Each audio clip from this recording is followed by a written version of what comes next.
Muito bem, então hoje é dia 9/7/2026, estamos na nossa última aula do componente de seminários especiais 1 do programa de pós-graduação em ensino de ciências, mestrado profissional. Então estamos aqui com a Ana Karine, Maristela, Daniele por enquanto, tá? Então boa noite para vocês, bem-vindas. Vamos fazer algumas discussões com relação ao nosso último seminário e depois, se der tempo, assim, recuperar algumas questões assim que foram tratadas ao longo do componente, né? Que tenham sido pertinentes, que tenham ali desenvolvido outros olhares, aprofundado alguns saberes já consolidados de vocês. Conforme eu havia dito para vocês lá no começo, não sei se vocês recordam, lá na primeira aula, esse componente é um componente um pouco diferente, porque é um componente que não há uma continuidade, ele não é contínuo em relação às temáticas que são tratadas. Muito pelo contrário, a gente vai buscar temáticas que tenham pertinência, aderência às pesquisas de vocês, mas elas têm início, meio e fim na mesma aula. Esse é o conjunto de seminários, a gente lançar abordagens assim, com relação a temas que venham a contribuir com os saberes, com os fazeres, com as escritas de vocês, mas sempre tem essa perspectiva assim mais de pontualidade. Tá? E essa aula de hoje, esse último seminário que vai ser ministrado por mim, ele não vai fugir dessa regra. Eu vou trazer alguns assuntos aqui para vocês, basicamente consolidando o tema de seminário que eu escolhi, que é a alfabetização científica. Tá? Então, nós discutimos algumas questões ao longo do componente, voltadas ao ensino, voltadas à aprendizagem, falas minha, de vocês, dos pesquisadores externos, e agora é o momento de a gente buscar um encerramento tratando de propósitos, ou seja, propósitos do ensinar, propósitos do aprender, propósitos de desenvolver uma ação de ensino com potencialidade de aprendizagens. Certo? Então eu vou compartilhar aqui alguns slides, o material sempre vai ficar disponível, depois lá no Moodle eu vou colocar tanto o conjunto de slides como a gravação, também um artigo, pelo menos um artigo de aprofundamento, tá? Mas a ideia é a mesma que a gente tem em sala de aula, tá? Então não me deixem falar a todo momento aqui, vou tentar falar de maneira mais calma, mais serena, mas faço as intervenções, chame a palavra, escrevam no chat, se eu não verificar, alguém lê, tá? Sempre à vontade, aí para a gente tornar esse ambiente mais agradável possível, tá? Vou fazer um compartilhamento, então, aqui. Deixa eu tentar compartilhar uma janela, que até então ele não estava aceitando aqui. Senão eu vou ter que compartilhar tudo. Deixa eu tentar compartilhar uma janela, que daí eu consigo ver vocês ao mesmo tempo em que eu falo. Isso, vai dar certo aqui. Agora meu computador aceitou. Às vezes ele não estava me obedecendo, ele não estava obediente. Mas agora ele me obedeceu. Ele me permitiu compartilhar uma janela, que é o que eu quero fazer. Assim eu divido minha tela e eu consigo verificar vocês enquanto a gente conversa. Tá? Então, só mostrar minha tela mesmo assim. Aqui. Então, tá aparecendo para vocês aí, né? Ok? Sim. Isso. Estou verificando aqui também. Então, é sobre isso que a gente vai falar, gente, tá? Alfabetização científica numa ideia de propósito.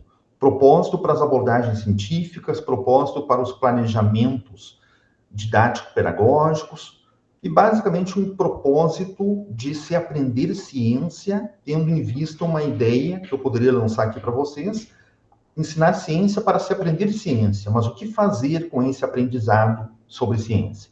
Então, nós vamos encontrar respostas, ideias, hipóteses com relação a esse tipo de questionamento, e em uma fundamentação teórica muito importante, muito interessante e muito aderente à física, à química, à matemática, à ciência de um modo geral, que se chama aqui alfabetização científica.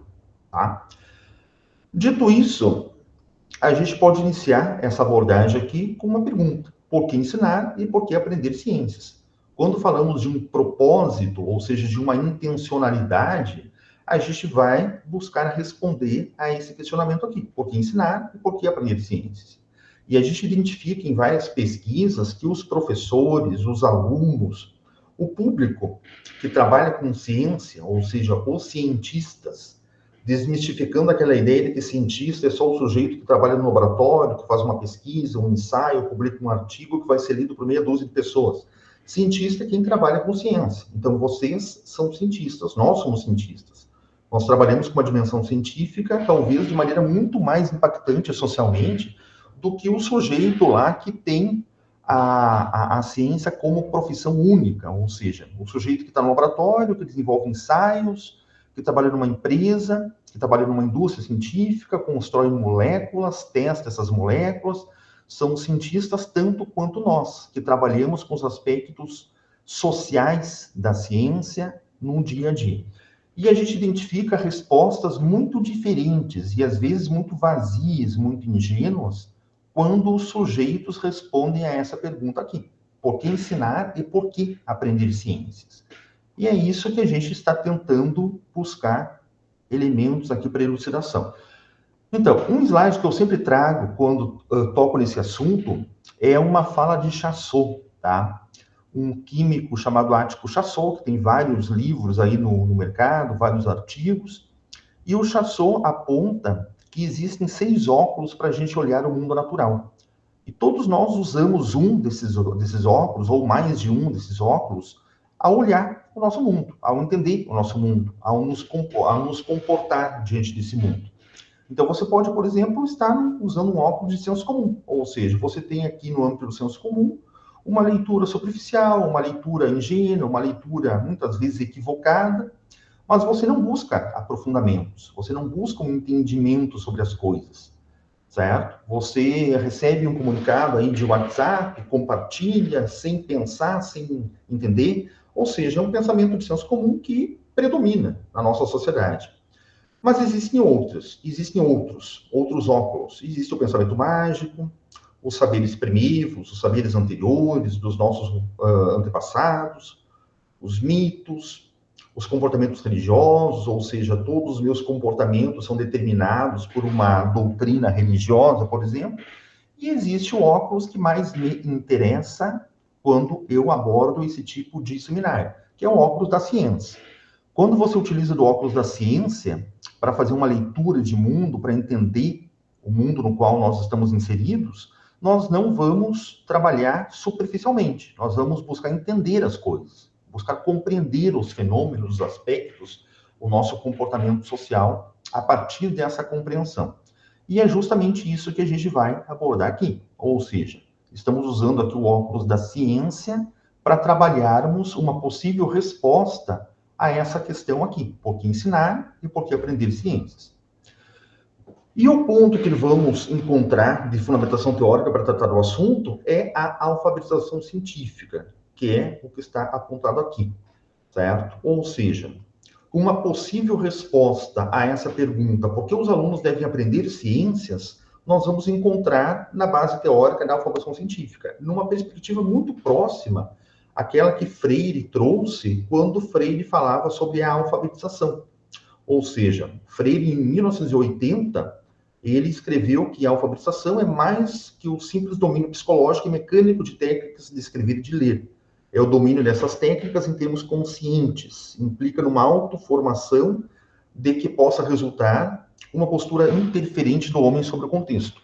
Freire, nessa mesma obra aqui, tá? Educação com Prática de Liberdade, ele apontava na década de 90, né, ou seja, início da década de 90, 1980, que um sujeito não alfabetizado é um sujeito que não consegue se portar socialmente, não consegue interagir socialmente, ele não participa socialmente, ele existe, mas ele não participa.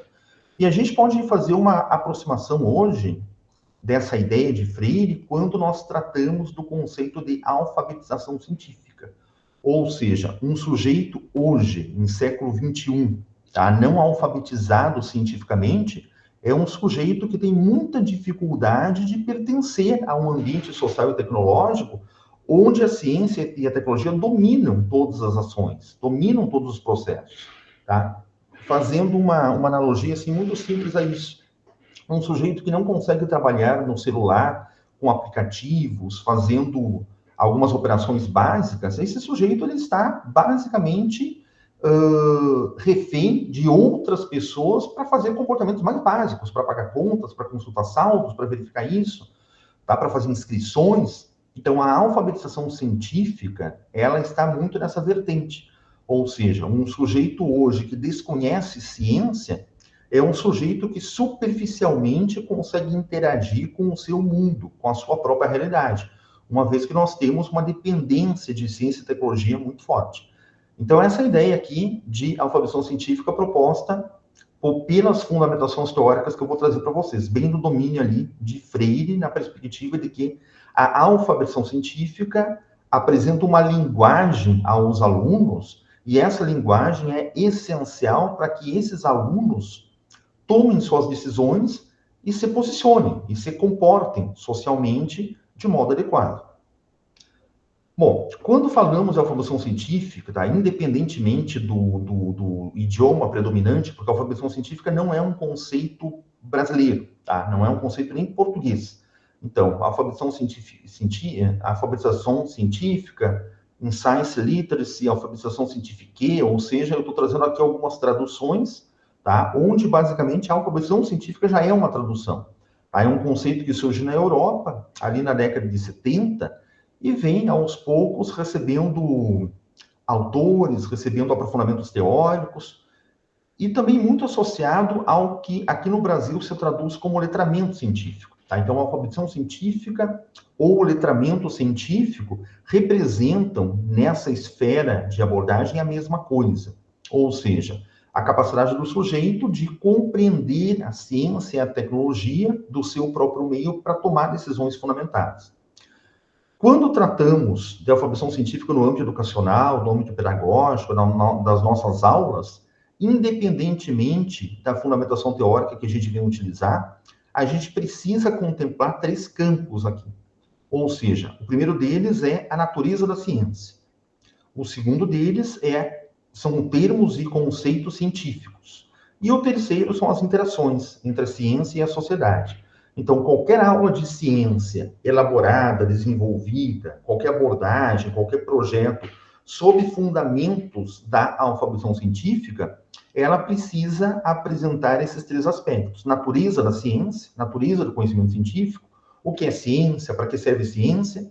Segundo movimento, os próprios termos e conceitos científicos, que normalmente aqui estão restritas nossas abordagens da educação básica, por exemplo, e as interações entre a ciência e a sociedade. Então, são 3 domínios importantes da alfabetização científica. Também nós vamos encontrar nos documentos normativos, né, nas legislações, nos documentos norteadores da educação brasileira, elementos de alfabetização científica, elementos de letramento científico. Então, aqui a gente encontra lá, eu trouxe aqui alguns recortes da BNCC. Então, tem lá na página 321, aprender ciência não é a finalidade última do letramento, mas sim o desenvolvimento da capacidade de atuação no e sobre o mundo. Importante é o exercício pleno da cidadania. Então, aqui já está uma abordagem explícita de que a ideia, o propósito de trabalhar ciência é levar o sujeito a aplicar o conhecimento científico no seu próprio mundo, onde o aprender ciência não é a finalidade última da abordagem. Tá? Em sala de aula, nos nossos encontros presenciais, eu venho dizendo para vocês que a gente precisa pensar, precisa entender, melhor dizendo, que o ensino, o ensinar, não é a finalidade última da nossa ação docente. Nós vamos ensinar para potencializar aprendizagens. E ainda essas aprendizagens devem ter uma finalidade que não é a última, ou seja, essa finalidade deve servir para o desenvolvimento da capacidade de atuação no mundo, sobre o mundo. Isso não é uma opinião minha. Isso é o que está previsto lá na BNCC, que é o documento hoje norteador que atualiza todos os aportes normativos brasileiros com relação à educação. E ainda nesse mesmo documento, lá na página 322, na página seguinte, tem outra menção a essa ideia. Partindo de questões que sejam desafiadoras e reconhecendo a diversidade cultural, estimulem o interesse e a curiosidade científica dos alunos e possibilitem definir problemas, levantar, analisar e representar resultados. comunicar conclusões e propor intervenções. Então, várias finalidades, várias habilidades que potencialmente devem ser desenvolvidas ao se trabalhar ciência, principalmente na educação básica.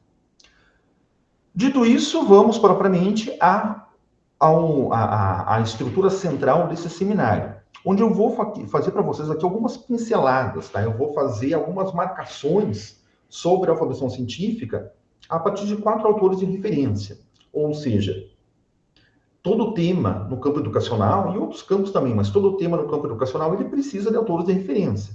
Eu venho dizendo isso para vocês reiteradamente. Eu vou trabalhar, por exemplo, com interdisciplinaridade, a gente vai buscar autores de referência para subsidiar o meu entendimento, as minhas escritas sobre interdisciplinaridade. Eu não vou jogar no Google lá, interdisciplinaridade, e vou pegar as primeiras coisas que aparecem. Não é assim que funciona. A pesquisa científica tem uma rigorosidade e uma delas é a consideração de autores de referência a partir de determinados interesses de pesquisa. Com relação à alfabetização científica, nós temos 4 autores de referência que se sobressaem aqui no Brasil, que são Chassot, que eu já mencionei numa citação, Euler, tá? Euler ou Auler, os dois nomes são as duas pronúncias são aceitáveis, Ciceron e Fourier, tá? Os 3 primeiros são autores brasileiros e Fourier é um autor belga.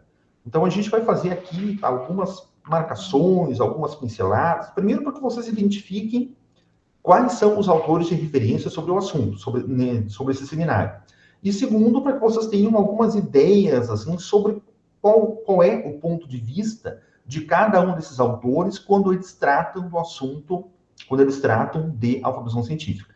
E numa crescente aqui, que eu já estou marcando no slide, em profundidade e complexidade, ou seja, de cima para baixo aqui, de Chassot a Fourier, nós vamos ampliar um pouquinho a profundidade e a complexidade. Mas deixando registrado aqui que a ideia não é esgotar a abordagem científica de Chassot, explorar toda a perspectiva de Ciceron, até porque não caberia num seminário fazer isso. Então, a ideia é diferenciar essas 4 abordagens com relação ao tema. Tá? Gente, antes da gente iniciar para a primeira delas, tranquilas até aqui? Sim. Me ouvindo bem? Sim. Alguém já teve algum contato, alguma aproximação, já escreveu sobre o assunto, já viu escutou alguma palestra, leu algum artigo sobre a alfabetização científica? Como é que vocês estão com relação ao assunto? Eu já li alguma coisa do Décio Auler aí. Uhum. Já mencionei até. Perfeito, perfeito. Eu usei o Ciceron. É Ciceron, né? Pronúncia, né? Ciceron ou Ciceron? Eu usei na minha fundamentação. Certo. Isso lá na graduação, né, Dani? Não, aqui eu coloquei aqui na minha dissertação, eu usei ele num tópico que eu falo sobre alfabetização científica. Aqui, né, Ciceron. Isso. É ela, é uma moça. É uma mulher, né? É uma mulher. Certo. Mais alguém? Já se aproximou do assunto? Não, eu não cheguei a ver muita coisa, só por cima, assim, bem por cima. Certo. Uma orientanda de mestrado minha, a Jaque, né, que defendeu a dissertação dela semana passada, quinta-feira passada, ela trabalhou na fundamentação teórica, um dos campos de fundamentação teórica da Jaque foi a alfabetização científica, e ela utilizou essas 4 bases teóricas aqui. Tá? Então, um material que compila essas 4 fundamentações é a dissertação da Jaque, que logo vai estar publicada lá, depositada no repositório da Unipam. Tá? Então, também. Acho que Ciceron e Carvalho eu usei agora no meu. Ok. Ciceron tem uma abordagem muito forte também no ensino por investigação. Porque exatamente, eu vou trabalhar os 3 momentos pedagógicos. Exatamente. Esses momentos pedagógicos também caem muito aqui em Euler, né? Euler ou Auler, eles tratam também muito fortemente os 3 momentos pedagógicos. Isso. Muito bem, gente. Então, a primeira das teses, dessas 4 aqui, tá? É a tese de Chassot. Aí aqui já começam os artigos, ó, porque cada uma dessas teses eu utilizei um artigo de cabeceira, um artigo como base de informações. Então, o artigo de Chassot, é esse aqui, a alfabetização científica, uma possibilidade para a inclusão social. Um artigo já de alguns anos, 2003, mas ainda assim muito relevante. Tá? Com relação a toda a ideia, todo o centro, todo o núcleo firme da ideia de Chassot de trabalhar a alfabetização científica numa perspectiva de inclusão social, certo? Então, essas referências aqui, tá? Vocês podem buscar por essas referências os artigos, só que daí vocês vão encontrar artigos de cada uma das teses individualmente, tá bem? Então, a Chassot, na publicação desse artigo, ele estava na Universidade do Vale do Rio Sinos, no programa de pós-graduação em educação. E esse artigo é na Revista Brasileira de Educação. Então, o que Chassot vem a trazer com relação à alfabetização científica? Primeiro é a perspectiva de linguagem, ou seja, a ciência como uma linguagem, assim como a matemática, assim como a língua portuguesa, assim como Libras, nós temos a ciência como uma linguagem. E essa linguagem é necessária para o posicionamento social que eu acabei de mencionar para vocês.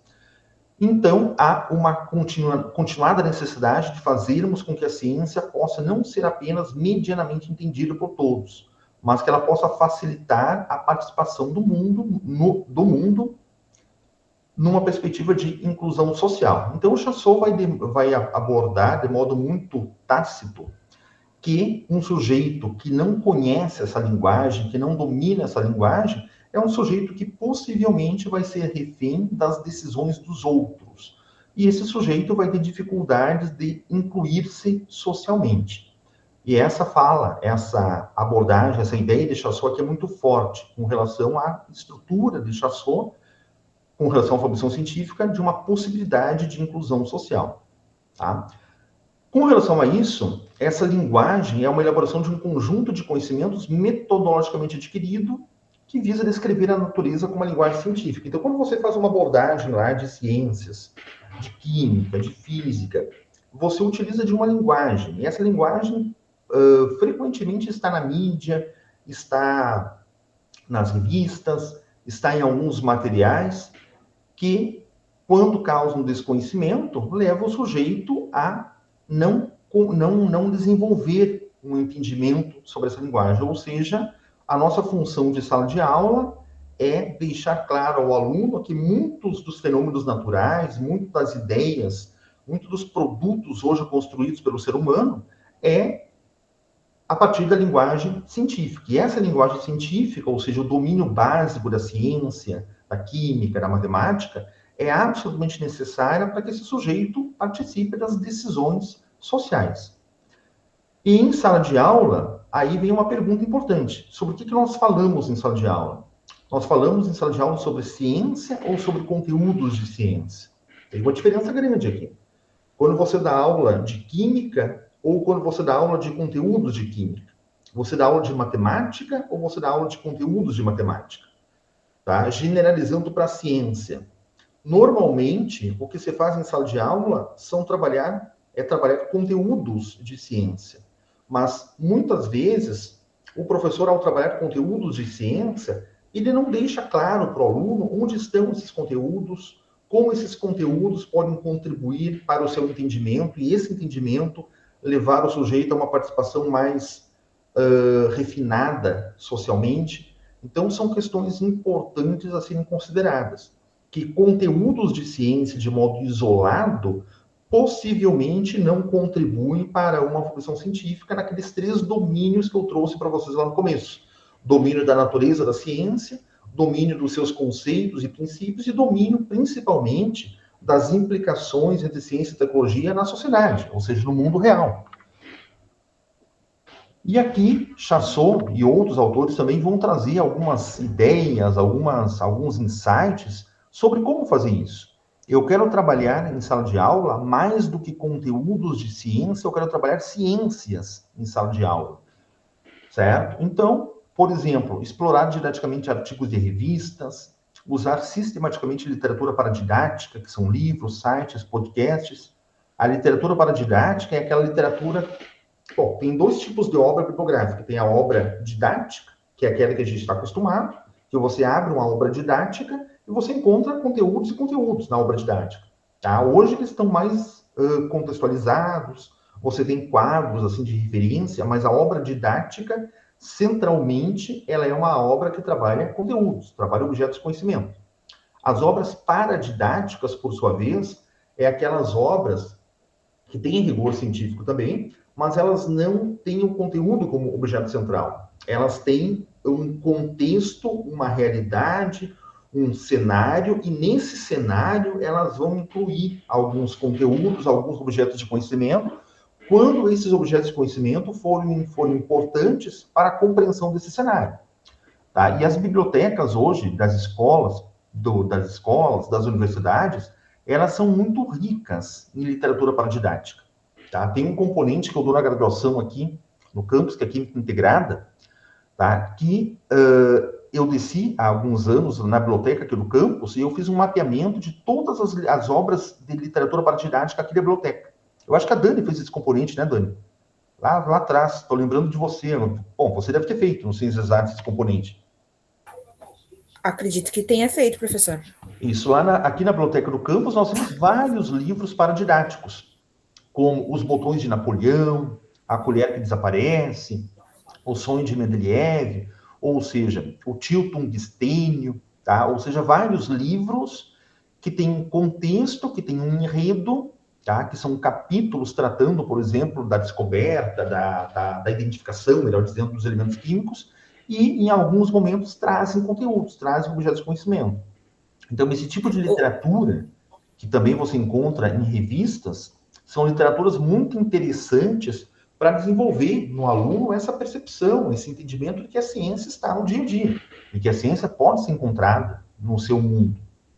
Assim como discutir sobre filmes, realizar visitas orientadas a museus, indústrias, estações, feiras de ciências, saberes científicos em mídias abertas, você negociar com os alunos, olha, vocês viram lá a abordagem que foi dada na TV aberta, lá, determinado canal de televisão, sobre um assunto, será que é bem assim? Tá? Vocês concordam com isso? E se a abordagem tivesse sido feita de um outro modo, mudaria o sentido? Vocês entenderam aquilo que foi tratado lá?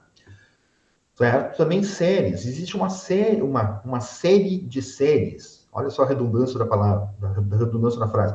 Existe uma série, um número infindado hoje de séries que tem uma realidade científica muito forte, muito presente, tá? The Breaking Bad, uma que eu estou tentando lembrar agora, The Black Mirror também. Ou seja, várias séries assim que tratam a ciência, a tecnologia e cabe muito bem em discussões em sala de aula. Diga Tem aí. aquela professora que fizeram daquele acidente que teve no Brasil, em Goiânia, acho, Césio 37, eu acho, se eu não me engano. Perfeito, perfeito. O nome daquela série é Acidente Radioativo. Isso. É o Césio 137. Série muito boa também, série brasileira muito boa, tá? Ou seja, existe uma infinidade de coisas hoje, gente, que a gente pode e deve explorar. E quando a gente faz isso, a gente, sem nenhuma dúvida, sai do cotidiano de ensinar conteúdos para uma realidade diferenciada, mais qualificada de ensinar ciência, potencialmente levando os alunos a identificar, compreender, observar onde está essa ciência no seu dia a dia e no que ela pode contribuir nas suas tomadas de decisões. Certo? Então, são ideias, assim, refinadas lá da abordagem de Chassot e também de vários outros autores, para a gente identificar outras abordagens que certamente são muito mais significativas do que aquela questão classificatória, conteudinal, que normalmente ainda impregna os ambientes educacionais. Muito bem, segunda tese, então, a tese proposta por Décio Auler, ou Décio Euler, tá? A partir desse artigo aqui, publicado na revista Ensaio, Alfabetização Científico-Tecnológica, um novo paradigma. Então, o Décio Euler aqui vai trazer o acréscimo do termo, do conceito tecnologia. Então, o Euler marca a sua abordagem de alfabetização científica quando ele aproxima a ciência da tecnologia, reconhecendo hoje uma autodependência entre esses dois conceitos. Houve um momento da história da ciência que a ciência e a tecnologia estavam muito dissociadas, estavam desgarradas uma da outra. Você trabalhava a ciência nos ambientes do laboratório, nos ambientes da teoria, nos ambientes da matemática. Então, aqui não é fazer ciência, ela trabalha ciência. E lá na oficina, nos galpões, nas oficinas, nas indústrias, você trabalhava tecnologia. E muitas vezes esses dois movimentos de produção de conhecimento humanos, eles não se encontravam. Tá? Hoje é impensável você entender uma sociedade desse modo. Então, a ciência e a tecnologia, elas estão imbricadas, elas são autodependentes, e o Euler vai identificar muito fortemente essa questão. Tá? Então, esse artigo, aqui está o link do artigo para aprofundamentos. Artigo também de alguns anos, lá de 2003. Então, algumas pinceladas, aqui algumas marcações com relação à ideia de Euler. Tá? Euler vai trabalhar, então, o que ele chama de alfabetização científico-tecnológica, ou ACT, em perspectivas muito próximas ao movimento CTS, Ciência, Tecnologia e Sociedade, que a Helenise, do mestrado, né, do doutorado, trabalha fortemente. Tem a sua linha de pesquisa como abordagem CTS. Tá? Então, ele vai buscar uma superação de um ensino propedêutico, ou seja, ele faz uma crítica muito forte ao ensino propedêutico. O que é um ensino propedêutico? É um ensino sempre preparatório. O ensino propedêutico é aquele que sempre está preparando o que vem na frente. Ou seja, por que você trabalha esse conteúdo no 6º ano? Porque você precisa desse conteúdo para o 7º ano. Por que você trabalha esse assunto no ensino fundamental? Porque você vai precisar desse assunto no ensino médio. Por que você está trabalhando esse assunto no ensino médio? Porque você vai fazer ENEM, porque você vai fazer vestibular. Ou seja, esse é um ensino propedêutico completamente ultrapassado. Tá? Um professor que sempre responde aos alunos colocando o futuro na sua resposta, ele possivelmente precisa rever essas abordagens com relação ao assunto fazer sentido no presente, fazer sentido naquele momento. Aí o Euler vai apontar fortemente essa questão. E também ele vai criticar o modelo disciplinar, aquele modelo onde os conteúdos estão todos em caixas, todos organizados, e normalmente nenhum conteúdo se conecta a outro, que dirá uma disciplina, uma área de conhecimento se conecta a outra. Certo? Então, essa questão das fragmentações, né, das compartimentalizações, é uma abordagem assim, muito forte de Euler com relação à sua perspectiva de buscar superar essa abordagem conceitual e fragmentada por uma abordagem temática. E aqui que entra fortemente a ideia de CTS de Euler numa perspectiva temática. Numa abordagem CTS, numa abordagem temática, você vai partir de uma realidade, partir de uma situação problema, a partir de um determinado fenômeno social, por exemplo, e ali você vai inserir conteúdos para cada vez mais e melhor refinar a leitura dos alunos sobre aquela realidade, certo? Então, aí nós temos algumas derivações do entendimento de Euler. Ele vai trabalhar a CTS, a CT, num viés reducionista, também num viés ampliado, buscando, então, o desenvolvimento de uma leitura crítica do mundo contemporâneo, reconhecendo o desenvolvimento científico e tecnológico como elemento basilador a qualquer entendimento capaz de proporcionar essa leitura crítica proposta lá pelo autor.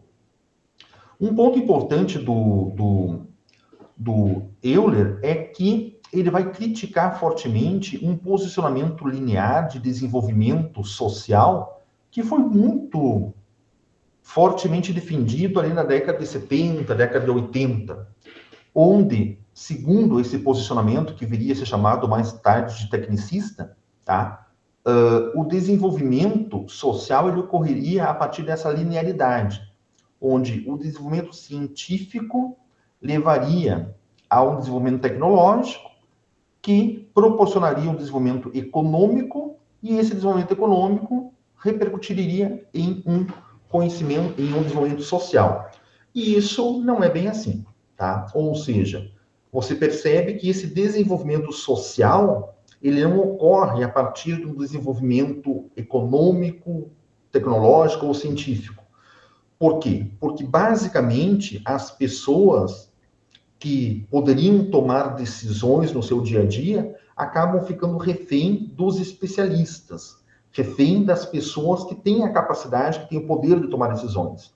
Ou seja, não acontece um desenvolvimento social aqui. Uma sociedade não se desenvolve como um todo. Também, o desenvolvimento econômico, ele não é para todos. Você percebe que aquelas pessoas que dominam elementos de ciência, elementos de tecnologia, acabam, sim, desenvolvendo-se economicamente e socialmente. Mas essa é uma esfera muito limitada da sociedade.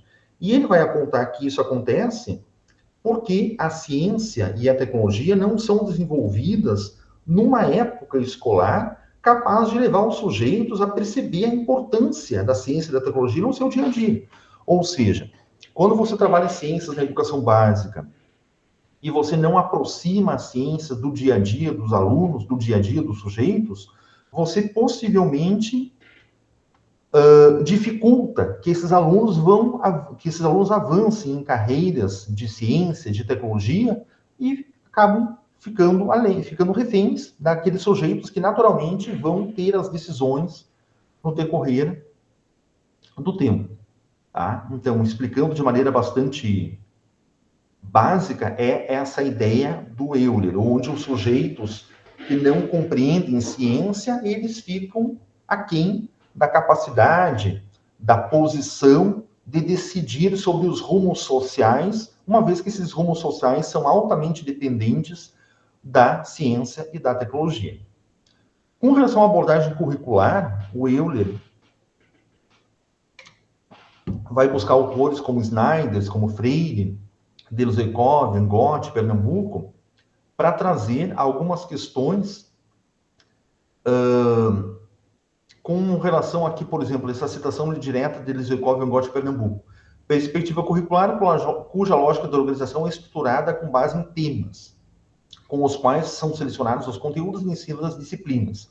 Nessa abordagem, a conceituação científica da programação é subordinada ao tema.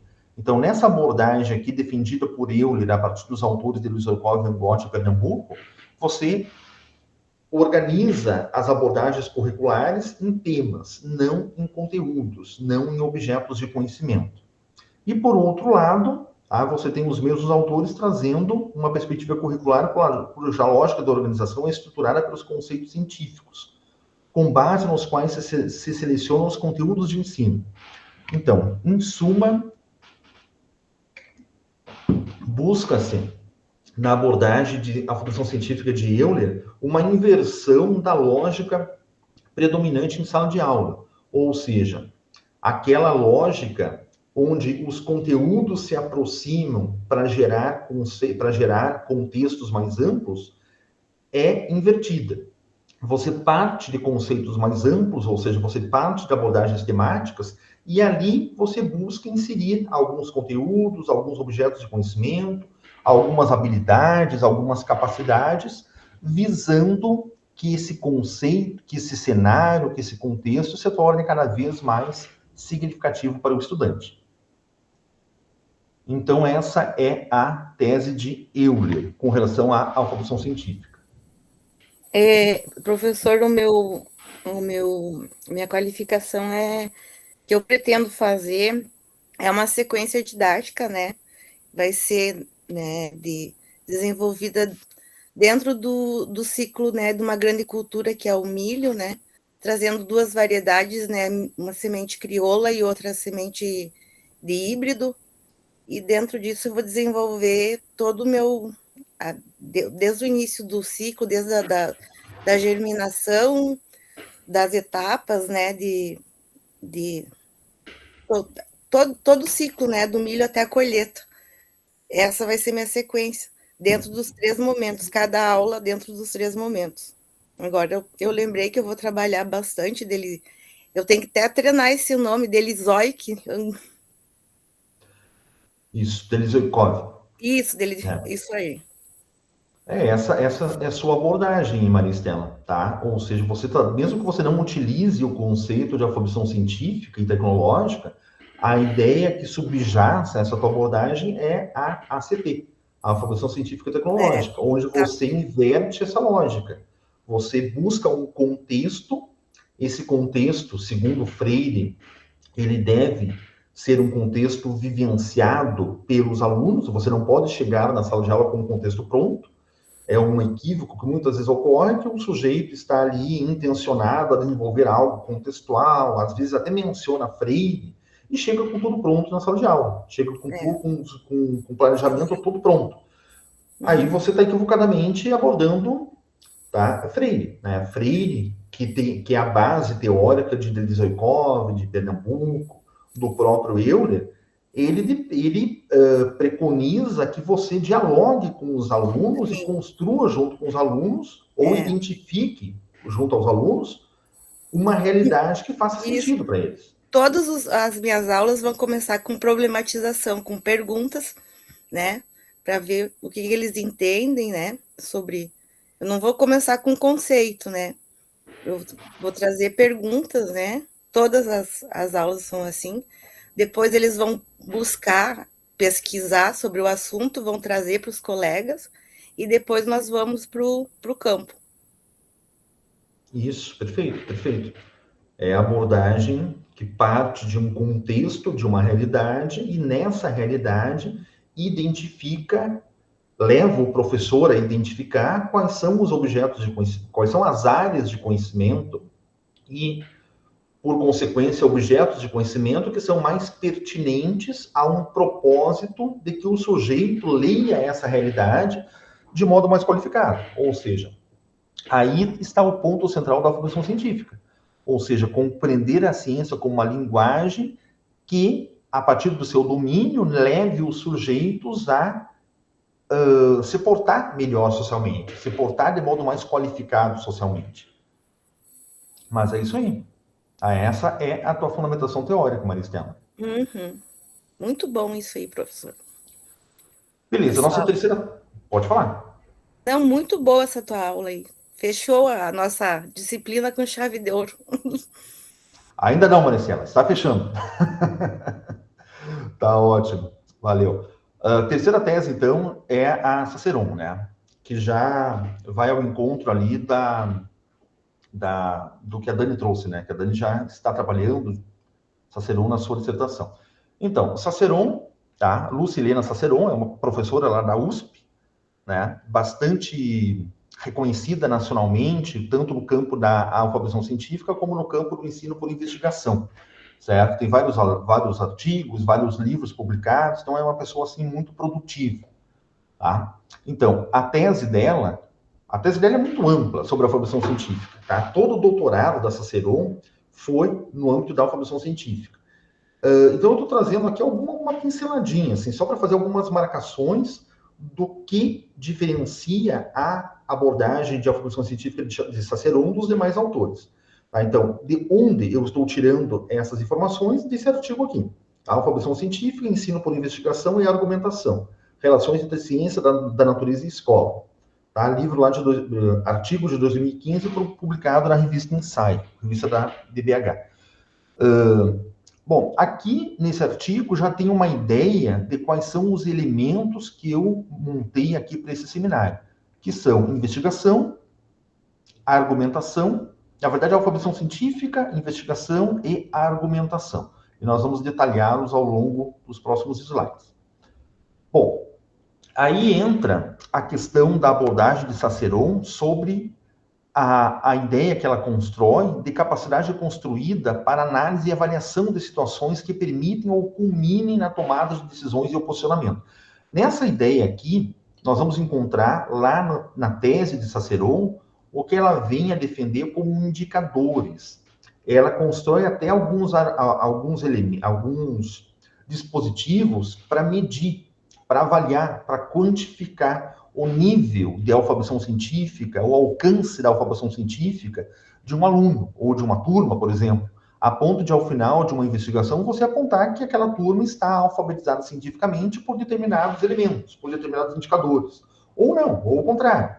Aquela turma não está num nível condizente de alfabetização científica por conta de não ter demonstrado determinadas capacidades, determinadas habilidades. Certo? E a Ciceron traz uma relação assim muito interessante que se aproxima fortemente do ambiente de sala de aula. A alfabetização científica fomentada por um ensino por investigação que pode ser identificada pela capacidade do sujeito de argumentar, pela argumentação. Então, aqui vamos analisar com calma essa essa sequência aqui. Tá? Então, a alfabetização científica, envolvendo as abordagens que o professor vem a fazer, vem a construir didaticamente no chão da sala de aula. Essas abordagens, elas devem priorizar ensino por investigação, situações de pesquisa, situações onde os próprios alunos não recebem tudo pronto, onde os próprios alunos são desafiados a, em algum momento, construir, interpretar, analisar. São vários elementos aqui próximos do ensino por investigação. Quando o professor oferece tudo pronto, pedindo para que os alunos só sigam o modelo, classificações, tá? Desenvolvam procedimentos algébricos, possivelmente você não está trabalhando um ensino por investigação. Em algum momento, o aluno deve estar em condições, melhor dizendo, reconstruindo a frase, em algum momento o professor deve desenvolver condições para que o aluno faça as suas decisões, para que o aluno faça as suas movimentações, para que o aluno tome decisões. E o ponto central, o ponto final, o ponto terminal dessa proposta pedagógica é a argumentação. Culmina essa estratégia quando se abre aos alunos momentos que esses alunos vão argumentar, vão falar, vão discutir com o professor, vão trocar ideias. E aqui cabe muito uma perspectiva de intervenções de mestrado, por exemplo. Tá? Eu vejo, por exemplo, muitas intervenções de mestrado. Até essa é uma questão que a gente vai trabalhar, Marielle, de pós-qualificação. Tá? Nós não trabalhamos qualificação, mas vamos trabalhar pós-qualificação. Eu vejo muitas intervenções de mestrado que são no ensino fundamental, que é o caso da Marielle, e não há um espaço para que o aluno discuta, para que o aluno fale, para que o aluno argumente. Ou seja, o ensino fundamental, mais do que você apresentar questionário para os alunos, é muito rico você, por exemplo, ao final de uma intervenção, montar uma roda de conversa, abrir um microseminário na turma. Tá? Bom, professor, agora... eu fiz isso na especialização em ciências e tecnologias que eu fiz aí na Unipampa. Eu fiz assim, eu fiz eu trabalhei solos no fundamental, no ano, com uma turma, e aí depois eles montaram apresentações, né, sobre todas, eu fiz 6 oficinas, né, eles montaram as oficinas e depois eu fiz uma feira de investigação, onde eu convidei daí todos os professores e colegas, e eles tinham que explicar cada um dos seus experimentos. Foi muito bacana. Foi. Muito bem, muito bem. Eu ia te perguntar como é que foi o resultado, o que você percebeu dessa eu percebi estratégia. Que eles se tornaram mais enganjados em procurar saber mais sobre o assunto para trazer, porque depois tinha uma premiação, aí cada turma que passava ia votar no experimento que achou mais bacana, então eles foram a fundo. Um grupo que trabalhou sobre a importância do pH no solo trouxe como é que se fazia a coleta do solo, como é que se dava amostragem, o que acontecia com o solo alcalino na planta, assim, ó, foi assim que até eu fiquei assim, meu Deus, eles foram muito além do que eu imaginava. Interessante, Maristela. As crianças, particularmente, elas respondem muito bem esse tipo de estratégia. Né? E às vezes cabe até um momento assim desconstruído, sob o ponto de vista de uma apresentação, de slides. Você faz uma roda de conversa mesmo. Né? Você conclui uma ação e você faz uma roda de conversa na turma. Tá? Bom, agora nós vamos nos organizar de modo diferente, vamos perturbar aqui a disposição das classes na sala de aula e vamos conversar. Tá? E você, como professor, como pesquisadora, você levanta os argumentos a serem discutidos, a serem tratados. Tá? O que vocês perceberam quando a gente tratou lá de ciência no dia a dia? Que exemplos vocês podem dar de uma compreensão de ciência que favorece o seu dia a dia, o dia a dia de vocês? E aí você grava esse momento. Esse momento precisa ser gravado. Você grava esse momento, grava só com áudio, não precisa gravar com vídeo, grava o áudio desse momento, depois você transcreve e analisa. Você tem resultados muito interessantes que possivelmente você não teria num momento de questionário. Tá? Questionário para ensino fundamental, apenas o questionário para ensino fundamental ele é limitado, porque o aluno do ensino fundamental ele dispersa, ele não tem aquela... O ensino médio também, né? O aluno não vai, dificilmente vai baixar a cabeça assim, agora eu vou escrever realmente nesse questionário com relação àquilo que foi perguntado. Basicamente, o questionário é um instrumento assim muito vazio de significado, porque o aluno muitas vezes vai querer se livrar das perguntas. Agora, uma discussão bem conduzida em sala de aula, ela pode levar a emergências assim muito interessantes mesmo. Diga, quem levanta a mão aqui? Levantou a mão? Fui eu. Diga, Fui eu que levantei. A minha dissertação vai ser sobre experimentos investigativos no ensino de ciência, né, e as contribuições para a alfabetização científica, nos anos iniciais do ensino fundamental. Então, quer dizer que Ciceron vai ser, já é, porque a PNZ está quase pronta, né, só os retoquezinhos na minha dissertação, que eu trabalhei, né, professor? No caso, situações contextualizadas que vai levar o aluno a explorar, a investigar, a criar hipóteses, a argumentar, né? Eu acho que vai bem de encontro com o que eu usei. Perfeitamente. Ciceron, Luciliano Ciceron é uma das tuas fundamentações teóricas dele. Certo? Sim. Independentemente, o mesmo vale que eu disse para a Maristela. Independentemente de você trabalhar o assunto, o tema, o conceito, a alfabetização científica, você tem ali as ideias impregnadas quando você trabalha situações do cotidiano, quando você desenvolve abordagens didáticas que valorizem a investigação, a pesquisa, você está ali trabalhando conceitos próprios das ideias, emergentes das ideias de Ciceron. Tá? Bem, na tese de Ciceron, ela vai trazer alguns eixos que ela chama de eixos estruturantes da alfabetização científica, que basicamente vão corresponder àquilo que eu trouxe no começo do seminário, tá? Que qualquer abordagem didática para contemplar uma intervenção fundamentada pelo conceito, pela ideia da alfabetização científica, ela precisa desenvolver uma compreensão básica de termos e conceitos, ou seja, a tua aula, as tuas abordagens, elas precisam ter uma dimensão de termos e conceitos científicos. Aqui estão os objetos de conhecimento. Aqui, no eixo A, podemos pensar que tem a maior concentração dos espaços-tempo do professor quando ele desenvolve a ciência no ambiente educacional, mas também são necessários dois outros eixos, que são a compreensão da natureza da ciência e os fatores que influenciam essa prática, ou seja, o que é ciência, onde está a ciência, como que a ciência se constrói, o que valida o conhecimento científico, o que justifica a ciência como um todo, quando a ciência é caracterizada como uma produção humana de conhecimento. Então, todas essas discussões que levam os alunos a construir um entendimento sobre o que é ciência, o que a valida, o que a justifica, quais são as suas abrangências, você está aqui no eixo 2, tá? O eixo da compreensão da natureza da ciência. E também você precisa explicitar aos alunos as relações entre ciência, tecnologia e sociedade.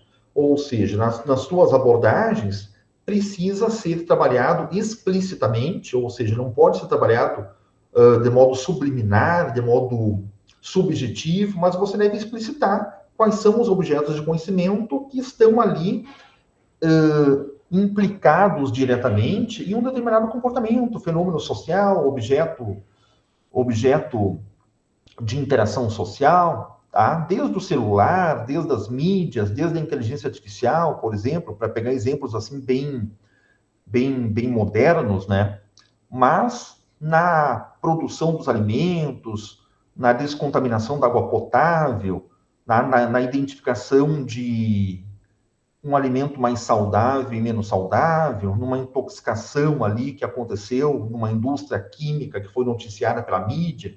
Então, todas essas relações entre ciência, tecnologia e sociedade, elas devem estar presentes nas abordagens didáticas para contemplar uma abordagem de alfabetização científica, uma abordagem vinculada à ideia de alfabetização científica de Ciceron. Então, conceitos científicos, natureza da ciência e relações entre ciência, tecnologia, sociedade e ambiente. E, por fim, aí entram os indicadores, que a Sacerón vai apontar fortemente na sua tese. Tá? Nesse artigo que eu trouxe aqui para o seminário, não tanto, mas lá na sua tese, sim. Na sua tese, a Sacerón vai fazer uma marcação muito significativa com relação aos indicadores que levam o professor, o pesquisador, a identificar alguns elementos, alguns indícios, ou propriamente, para usar o próprio conceito da Sacerón, alguns indicadores que levem o professor a identificar um sujeito alfabetizado ou não cientificamente, ou o nível de alfabetização científica, em que grau de alfabetização científica um aluno, uma turma, desenvolveu ao longo de um período institucional. Tá? Então, aqui, o que são esses indicadores? São habilidades vinculadas à construção de entendimento sobre temas da ciência, que podem estar em processo de sala de aula e evidenciam o papel ativo dos estudantes.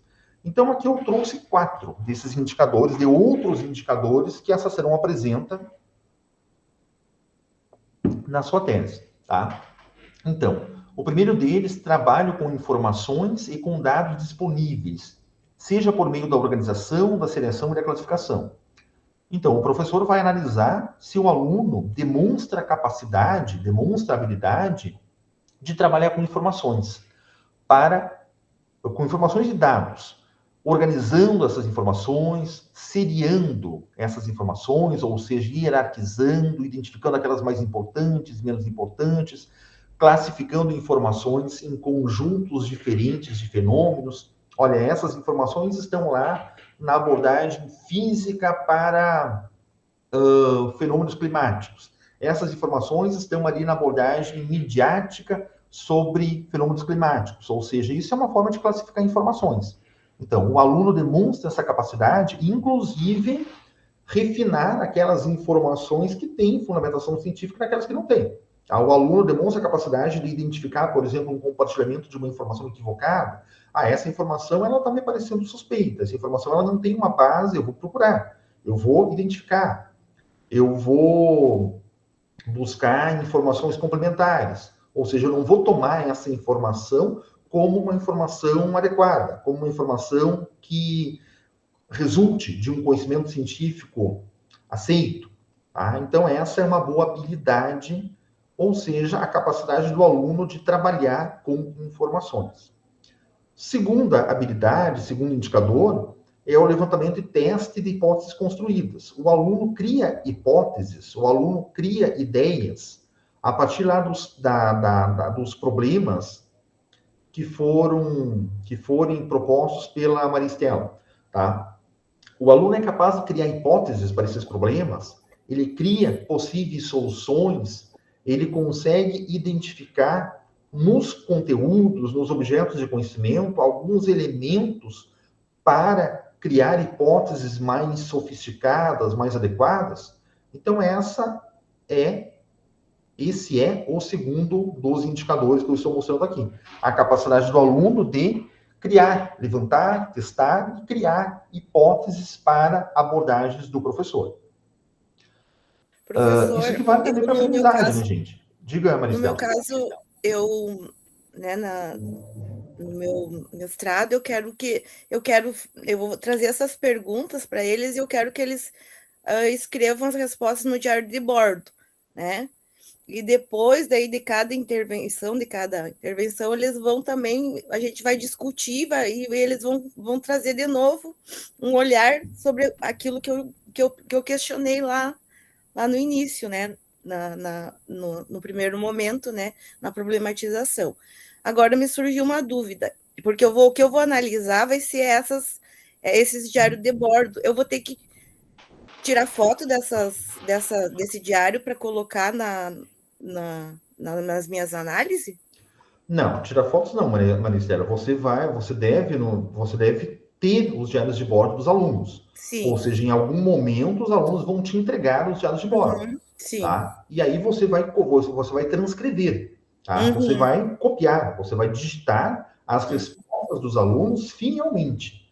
Certo? Ou seja, as respostas dos alunos às suas perguntas, você vai transcrever fielmente. Por exemplo, você tem 5 questões, tá? E você tem 5 questões e 10 alunos, por exemplo. Cada um desses 10 alunos respondeu a essas 5 questões. Então, você vai ter lá, por exemplo, questão 1, resposta 1, resposta 2, resposta 3, até a resposta 10. E você vai transcrever nos teus registros, tá? Nos teus registros aí de dissertação, você irá transcrever as respostas dos alunos fielmente. Mesmo com os vícios de linguagem, de escrita, num primeiro momento você transcreve fielmente, tá? Digita essas respostas dos alunos fielmente, certo? E aí, a partir desse material bruto, você vai operar a metodologia de análise. Aí vai depender da metodologia que você vai utilizar. Vai utilizar TD, vai utilizar teoria fundamentada em dados, vai utilizar análise de conteúdo. Análise de conteúdo. Aí a análise de conteúdo vai te ajudar. O que você faz para refinar as respostas brutas dos alunos para aquilo que te interessa. Porque o aluno vai responder, por exemplo, um parágrafo, usou um parágrafo para responder a uma pergunta que você fez, mas não é tudo aquilo que te interessa. Você vai usar um recurso de omissão ali, tá? E a análise de conteúdo vai te dizer como que você vai identificar o que te interessa. Aí você vai fazendo filtragens cada vez mais rigorosas quanto a isso. Certo? Mas esse é o primeiro movimento metodológico. Sim. Entendido. É o movimento de construção de resultados. E daí, tá? 22 alunos, desses 22 alunos, eu vou ter que transcrever tudo daí. Sim, no primeiro momento, sim. Tá? Se fosse uma gravação, seria a mesma coisa. Se fosse uma gravação, você iria digitar, tá? Tem programas, tem softwares que fazem isso, né? Você iria digitar a fala do aluno. Mas quando você digita a fala do aluno, você vai ter ali, digamos, meia página, e a maior parte dessas informações não são informações relevantes para análise. Aí que entra a metodologia de análise. Análise de conteúdo, teoria fundamentada em dados, análise textual discursiva, análise de discurso, que vai te levar a refinar as informações e aí chegar em resultados. Ou seja, o trabalho de qualificação dos materiais brutos dos alunos para aquilo que te interessa, aquilo que responde ao teu problema de pesquisa, aí são os resultados. Tá? Eu costumo dizer, por exemplo, você aplica questionário para os alunos. Daí os alunos respondem os questionários e você tem 30 questionários. Aqui estão os meus resultados. Os 30 questionários são os teus resultados. Correto? Não é correto. Você tem ali material de pesquisa. Você tem ali o que nós chamamos na TD de corpus de pesquisa. Agora, dependendo do que você venha fazer com esse corpus de pesquisa, você aí sim vai chegar em resultados.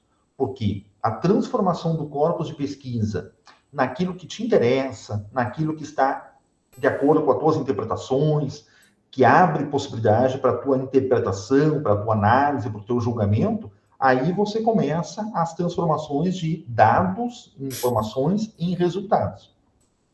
E aí a Sacerão pode te ajudar muito nisso, bem como a Dani também. Né? Porque a Sacerão vai apontar lá... Dentro dessas... Se houve essa alfabetização, segundo essa... Exatamente isso. Entendi. Por exemplo, as respostas dos alunos te levaram a interpretar uma alfabetização científica por conta de contemplar o primeiro indicador, o segundo indicador, o quinto indicador. Tá? Agora, você analisa as respostas dos alunos e você não identifica nenhum dos indicadores. Bom, é um sujeito que não desenvolveu uma alfabetização científica, um sujeito que não entendeu, que não desenvolveu uma compreensão de onde aqueles conteúdos estão presentes ali no seu dia a dia. Certo? Então, aí entra a Saceron com relação aos seus indicadores, como talvez uma metodologia de análise. Isso aí, perfeito, entendi.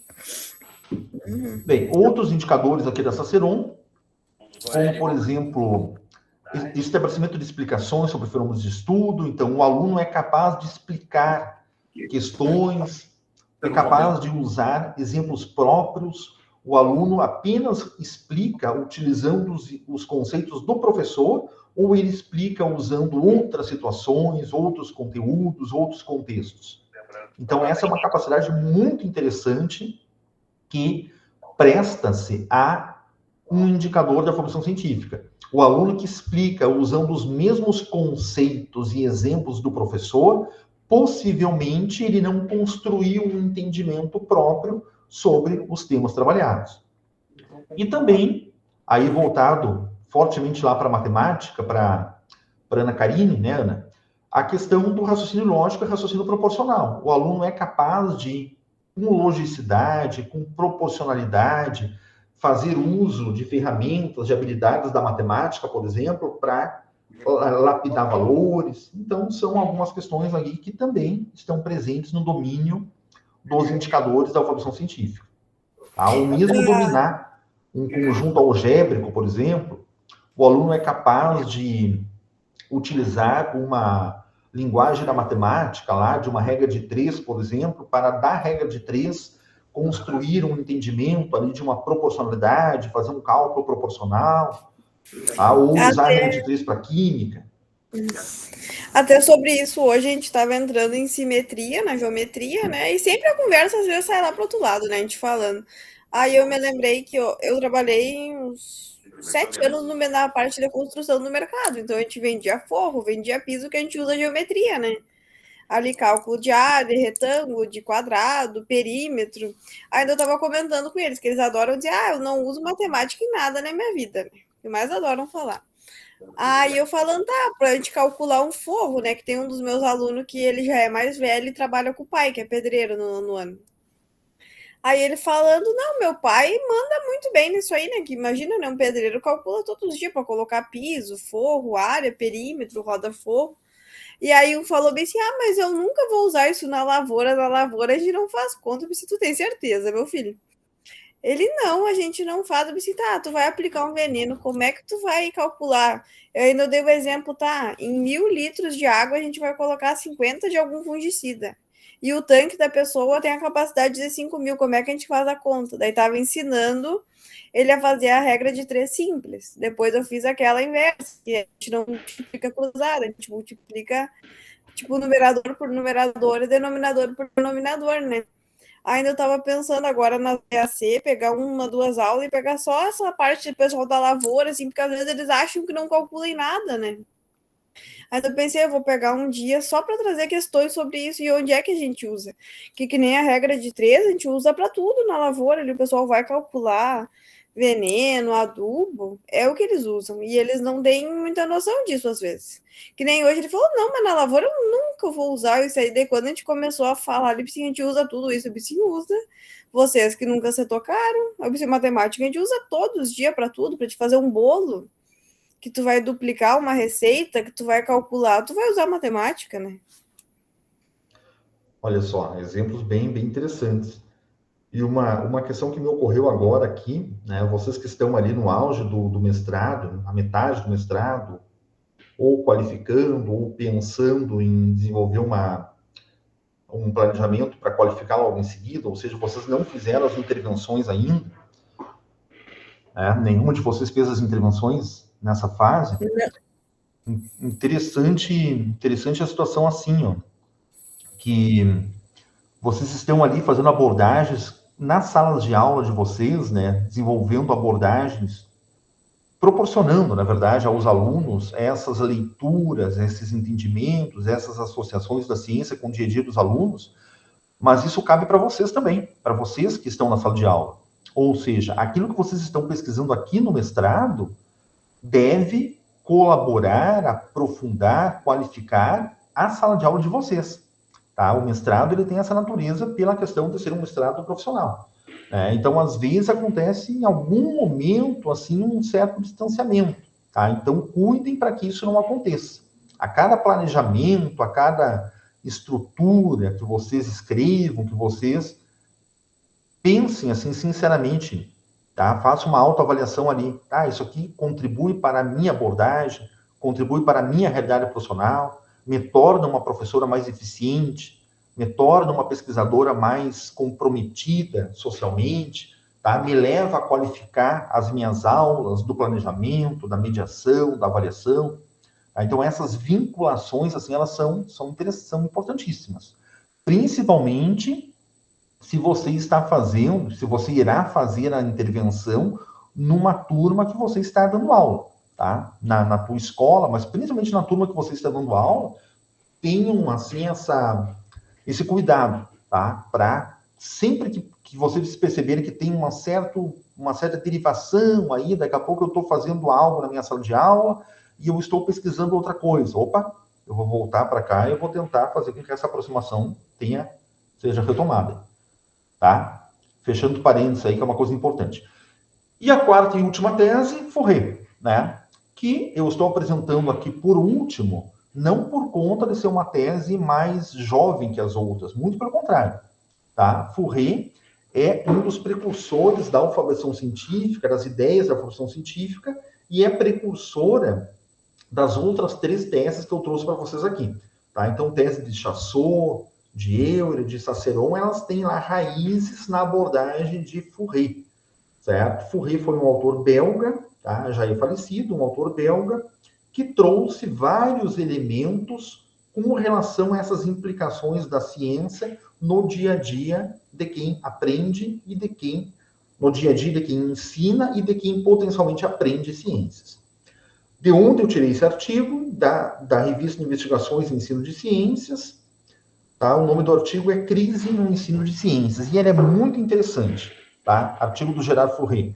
Muito interessante porque ele vai muito além da alfabetização científica. Ele traz muitos outros elementos que estavam sendo discutidos na época na Europa e são muito fortemente hoje tratados aqui no Brasil. Tá? Então, vale Professor, muito do artigo. O nosso mestrado, ele é ensino de ciências, então, se ciências é buscar o letramento científico, em algum momento, nós, como mestranda, cada uma vai ter que usar algum desse autor, né, para explicar o que é alfabetização, né? Muito possivelmente, Maristela, tá? Isso não é 100% de convicção, né? Mas muito possivelmente. Agora, mesmo que vocês não escrevam sobre isso, vamos pensar. Por que eu estou dando aula de ciência? Mas Por que assim, eu estou ensinando ciência? mas sempre que a gente vai mencionar que leva o letramento científico, porque todo mundo vai trabalhar com ciências, né? E ciências leva. Então, vai ter que explicar o que é esse letramento e fundamentar com alguém. Eu acredito que seja assim, né?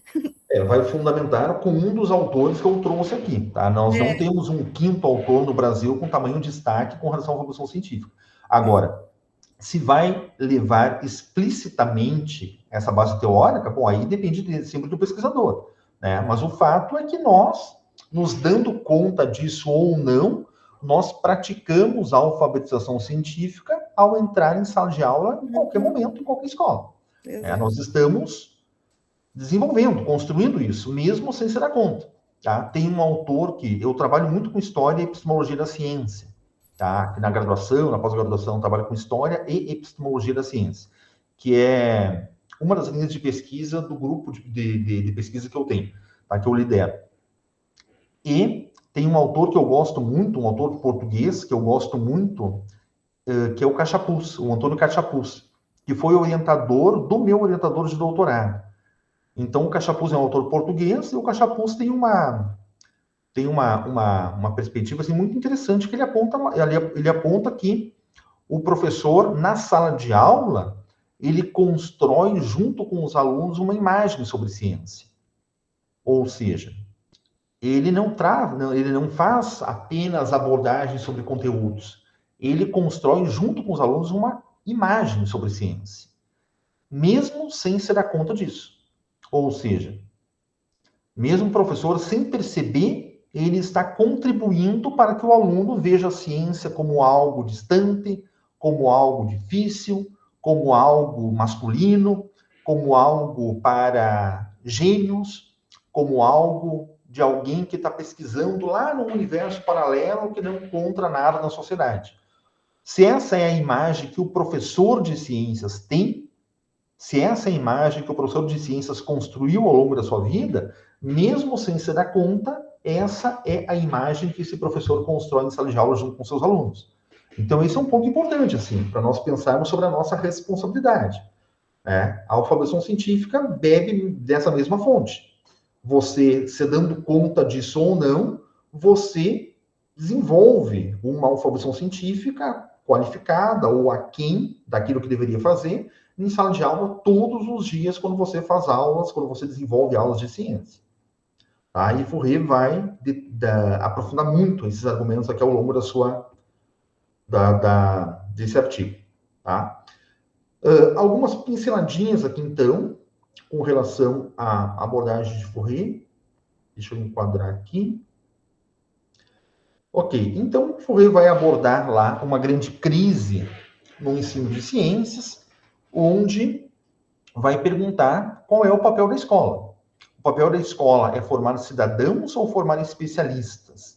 E ele vai apontar que muitas vezes as nossas abordagens em sala de aula, elas visam formar especialistas, ou seja, o tipo de abordagem que eu faço sobre ciência em sala de aula, na maioria dos casos, volta-se a formar especialistas. Ou seja, apenas o sujeito que se tornar um químico, um matemático, um físico, irá efetivamente empregar daquelas abordagens científicas que são tratadas. Agora, eu preciso entender que eu estou buscando formar cidadãos.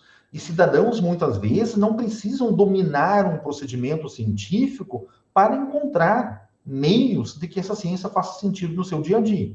Então, essa é uma abordagem interessante, que vai das perspectivas humanistas, sociais, econômicas e políticas. A abordagem científica não presa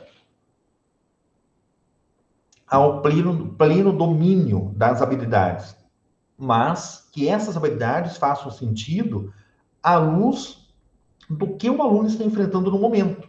Ou seja, pegando o exemplo ali da Ana Karine, daqui a pouco o aluno não entendeu, não compreendeu todos os fundamentos ali da regra de 3 composta. Tá? Ou seja, a regra de 3 composta tem várias questões complicadas. Ele não entendeu isso. Ele não entendeu a plenitude desse conteúdo. Mas ele consegue utilizar de uma regra de 3 simples, diretamente proporcional, para calcular quantos ml ele precisa para colocar de pesticida para colocar num determinado volume. Ou seja, aquilo ali fez sentido para ele. Aquilo ali ele é capaz de fazer. Ele não é capaz de fazer lá, de trabalhar com 4, 5, 6 variáveis na matemática. Não consegue fazer isso. Tá? Ele não alcançou esse nível. Ou seja, muito possivelmente, ele não se tornará um especialista em matemática. Ele não se tornará um matemático. Tá? Mas, como cidadão, ele é capaz de fazer um cálculo simples da matemática e perceber que, eventualmente, um colega dele vai fazer um cálculo errado e dizer para o colega, olha, isso aqui não dá. Se você colocar tantos ml nesse volume, você vai ter uma concentração muito alta, certo? Então, essa é uma das ideias lá de Fourier, tá? E Fourier tem uma ideia muito interessante, que é a ideia de vulgarização científica. O que é vulgarização científica? Esse termo vulgarização, tá? Ele se tornou, nos últimos anos, assim, muito marcado na nossa linguagem, né? Tudo que é vulgar é ruim. Você pensa alguma coisa vulgar como ruim, como uma palavra depreciativa. Mas quando você busca no dicionário, você tem outro significado para vulgar, para vulgarização científica, por exemplo. Ou seja, está aqui.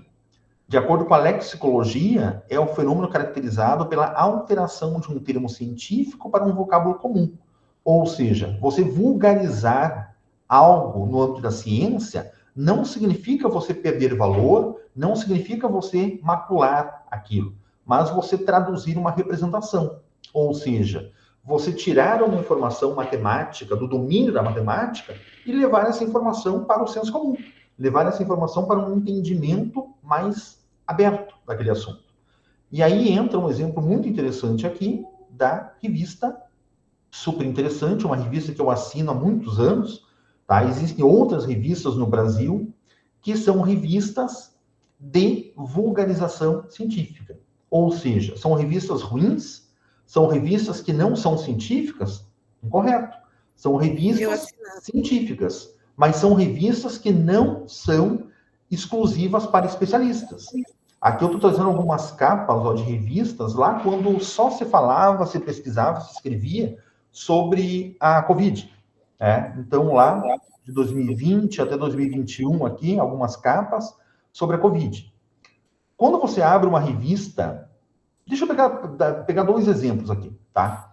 Você abre uma revista do Journal of Chemical Education.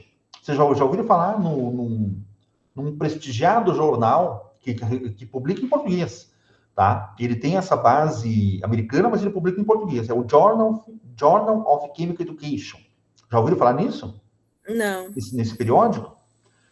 Se eu abro um artigo publicado no Journal of Chemical Education, no JCE, e você não é químico, você não entende o que está escrito lá. Está escrito tudo em português. Mas a quantidade de equações, de esquemas, de linguagem química, não permite o público leigo entender aquilo que está publicado lá. Porque o compromisso do jornal, que é uma revista aqui no Brasil, não é um compromisso de vulgarização, é um compromisso para especialistas. É um compromisso de validar informações científicas para especialistas, certo? Agora, eu abro uma revista na Super Interessante. Você jamais vai ver uma equação química, jamais vai ver um desdobramento de uma equação matemática, você não vai encontrar isso lá. Porque a Super Interessante é uma revista que se intitula uma revista de vulgarização científica, e ela é escrita com fundamentação científica, mas para leigos, para não especialistas. E essa é uma abordagem muito interessante, de acordo com a tese de Fourier, para a sala de aula. Ou seja, para a sala de aula, quando você pensa em trabalhar não para especialistas, não para químicos, não para matemáticos, quando você não tem expectativa de que o aluno se torne um físico, você precisa identificar que você está buscando formar cidadãos. Então, você precisa fazer alguns movimentos de vulgarização científica, como, por exemplo, esse tipo de periódico aqui faz, a Super Interessante faz, onde você abre uma revista, identifica uma matéria sobre química, tá? Aquecimento global, tá? Os processos químicos, os reagentes químicos envolvidos no aquecimento global. E você lê toda a matéria e você não precisa de um entendimento sofisticado de química para entender aquela matéria. Porque aquela matéria não está escrita com linguagem científica, não está escrita com linguagem matemática, com linguagem física, ela está escrita com uma linguagem traduzida, ou seja, com uma linguagem traduzida para o senso comum, tá? Aborda lá um assunto muito complexo da física, por exemplo, mecânica quântica.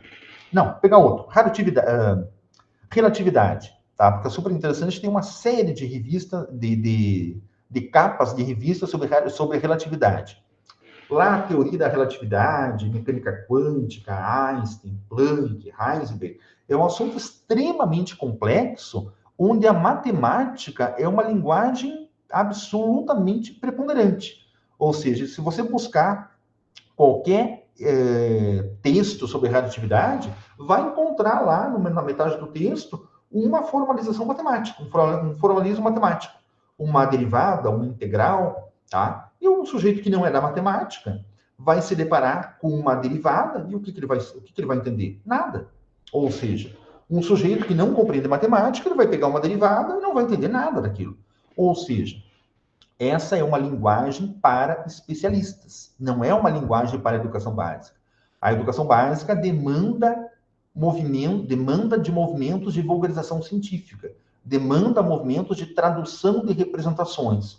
Você tirar as informações do domínio da matemática e trazer as informações, não perdendo qualidade, não trivializando essas informações, mas trazer essas informações para o domínio do senso comum, para o domínio público, se você quer desenvolver uma abordagem científica que faça sentido para a sociedade. Tá? E aí entra a ideia de tradução de Fourier, que eu já deixei claro aqui.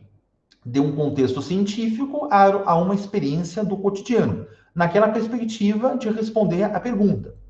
Eu preciso dominar toda a linguagem matemática para usá-la? Resposta, não. Tacitamente, não. Satisfatoriamente, não. Ou seja, eu posso não entender os elementos mais complexos da regra de 3 lá da Ana Karine. Eu não consigo associar 3, 4 variáveis numa regra de 3.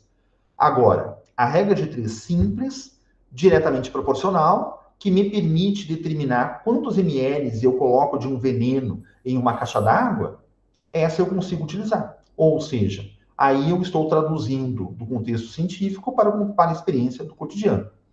Certo? Porque nós temos várias linguagens, gente, para falar sobre qualquer coisa, tá? Se você tem, por exemplo, aquecimento global, olha os exemplos que eu trouxe aqui. Eu posso fazer uma abordagem sobre aquecimento global em sala de aula usando uma representação técnico-descritiva, ou seja, descrever o aquecimento global. Ou eu posso usar uma linguagem química, equacionar o aquecimento global, tá? CO2 mais H2O, tá? Eu posso fazer uma representação matemática, usar alguns gráficos, algumas equações, para apontar quanto está se liberando de CO2 na atmosfera, quais países contribuem mais. Eu posso fazer uma abordagem audiovisual, uma representação do cotidiano, ou seja, várias formas de representar um objeto de conhecimento, que nesse caso aqui é o aquecimento global. E a gente precisa encontrar formas de representações que não sejam restritas a especialistas. Ou seja, precisamos encontrar uma linguagem para transposição. Eu quero tirar de uma linguagem técnica da matemática para uma linguagem de senso comum, para uma experiência de cotidiano, para manter aqui a terminologia do Fourier. Então, nós precisamos encontrar a melhor linguagem para um determinado momento, para uma determinada turma. Lembrando que a nossa perspectiva é não apenas formar especialistas, mas formar cidadãos. E cidadãos são aqueles sujeitos que utilizarão de conhecimentos técnicos científicos para o enfrentamento das suas realidades. Certo? E Fourier aqui vai apontar que, fazendo uma leitura de uma citação direta de Fourier, isso é importante, para ser um indivíduo autônomo e um cidadão participativo em uma sociedade altamente tecnicizada, deve-se ser científica e tecnológica... eu estou enrolado hoje. Deve-se ser científica e tecnologicamente alfabetizado. Sem certas representações que permitem aprender o que está em jogo no discurso dos especialistas, as pessoas arriscam-se a se verem tão indefesas quanto os analfabetos em uma sociedade onde reina a escrita. Então, essa é a ideia que vem como raiz de todas as demais abordagens de alfabetização científica. Um sujeito que desconhece ciência, desconhece tecnologia, ele é indefeso. Ele se permite ser vulnerável a uma sociedade onde alguém vai tomar as decisões por ele. Tá? Eu costumo dizer aqui nas minhas aulas que alguém... Isso cabe muito para os alunos de vocês também. Tá? Um sujeito que não compreende ciência, um sujeito que desconhece ciência, é um sujeito que, no melhor dos cenários, ele vai trabalhar para alguém que compreende, que conhece a ciência. E no pior dos cenários, ele vai ser enganado por alguém que conhece e compreende ciência. Ou seja, compreender a ciência é determinante para a atuação social. Qual é a qualidade de atuação social que um sujeito vai se permitir desenvolver? É aquela aquela associada ao nível de compreensão científica que esse sujeito tem. E aqui, para fechar, tá, eu estou trazendo alguns princípios lá de uma página, assim, de um site americano muito interessante, que é do National Science Teaching Association, é uma associação de professores de ciência dos Estados Unidos. Então, essa página aqui, esse grupo, tá? Essa associação de professores de ciência dos Estados Unidos, eles são tão organizados lá que os professores de ciência, eles têm uma organização e, cotidianamente, eles atualizam quais são os princípios, tá? Quais são os elementos que indicam se um sujeito está ou não cientificamente alfabetizado, ou seja, quais capacidades um sujeito deve demonstrar para que seja percebido como cientificamente alfabetizado. E aqui eu vou convidar vocês a fazerem uma leitura desses 12 princípios.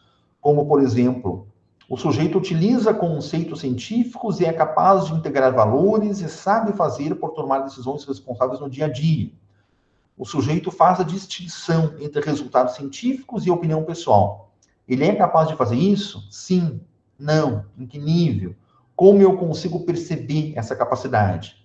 Então, isso se assemelha muito a Cicerone lá também, tá? Mas essa página aqui é também uma fonte de consulta muito interessante, muito importante.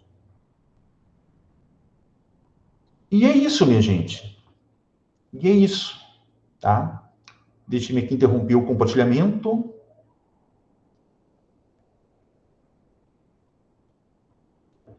Hein, professor, sobre essa revista. Diga, Ana. Sobre essa revista, até agora o senhor estava mostrando ali, eu me lembrei, até estava procurando ali. Eu estava procurando, que a professora Ângela pediu para mim dizer de onde é que eu tirei a palavra Paládia, que é o nome da minha cidade, né? Aí é de um livro que eu li. Paládia. A Paládia. De um livro, isso. É de um livro que eu li e também tem o elemento paládio na tabela periódica, né? Aí ainda eu achei uma matéria lá que fala sobre o surgimento, por que ganhou esse nome, né? De uma forma realmente bem interessante e não é complicada, sabe? Eu achei uma forma bem simples de ler, sabe? A explicação, tudo, de como ele foi descoberto, por que ele ganhou seu nome, né? Por causa de Atenas, tudo. Perfeito, perfeito. Muito bem, então estamos com todos aqui, a Maria Estela, a Ana Karine, a Daniele, a Dene e a Marielle, não tinha cumprimentado ainda a Dene e a Marielle. Espero que tenham aproveitado a aula, as abordagens aqui que a gente trouxe, tá? A ideia é provocá-las com relação a algumas questões aí daqui para frente que possam perturbar vocês positivamente com relação aos planejamentos, com relação às escritas, com relação às avaliações, para que vocês tenham aí, ao final do curso, uma produção de conhecimento, né, muito digna aí de vocês, e que principalmente faça sentido para os alunos de vocês e para vocês, tá? Para vocês mesmos, quanto pesquisadoras, quanto professoras aí da educação básica. Gente, alguma pergunta objetiva, alguma questão pontual com relação ao assunto, alguma questão que vocês queiram que eu traga? Lembrando que a gravação vai ficar disponível, tá? E o conjunto de slides também vai ficar disponível lá no Moodle. Artigo eu não vou colocar, tá? Não vou colocar por conta que os 4 links dos artigos estarão na apresentação, certo? Mas qualquer dúvida, qualquer questão, aí vocês me perguntam. Tá? A aula vai ficar lá também, prof, o link? Deixarei lá também, Maristela. Tá. Obrigada. Alguma questão, gente? É isso, professor, só agradecer. Foi muito bom. A gente vai se ver ainda no decorrer do mestrado, do doutorado. Temos muitas coisas, muitos caminhos aí para cruzar. Tá? Obrigado, Ana. Certo? Agradecer, professor, por tudo. E uma pergunta, o doutorado vai abrir o ano que vem de novo vaga ou vai ser... Abrirá o ano que vem. Tá? O prazer foi meu, Ana Karine. Estamos nos despedindo do componente, né? Olha só. Verdade. Vamos continuar nos vendo aí, mas o componente está terminando aqui, né? Então é isso. Alguém mais quer falar sobre o componente? Gostaram? Não gostaram? Dane, tá com nós aí, Dane?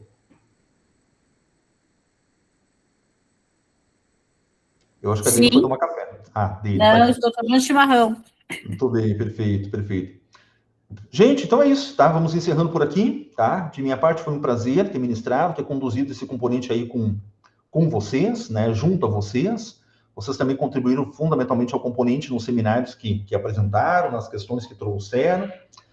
E nos veremos aí no decorrer do curso, tá? Em outros componentes, em outros momentos. Tá certo? Então, vou desejar boas férias para vocês. Aproveitem as férias aí na educação básica para avançar com relação às escritas, às pesquisas. Eu, como professor de educação básica, que fiz mestrado e doutorado conciliando a educação básica com o mestrado e doutorado, eu sei que, às vezes, é o período de férias do professor, que é o tempo que o professor tem para escrever. É o tempo que o professor tem para avançar num entendimento que leve esse sujeito a escrever. Principalmente quando vocês tiverem os resultados, que tiverem as informações para analisar. Tá? Daí é o tipo de escrita que não é uma escrita que você faça com qualidade quando te sobra 20 minutos. Me sobrou 1 hora, vou escrever. Não, é uma escrita que demanda uma imersão. É uma escrita que você precisa abrir teu computador, ler o artigo, retomar as informações, escrever um parágrafo, apagar, identificar uma outra forma de escrita, tá? E isso demanda tempo. Então, às vezes, é o período de férias, assim, que se abre mais a essas possibilidades, a essas perspectivas. E é isso aí. Tocar a vida profissional e acadêmica do melhor modo possível. Tá bem, gente? Tá? Tá Tá bem. bem, boa noite, agradecer por tudo. Perfeito. Encerrando aqui a gravação.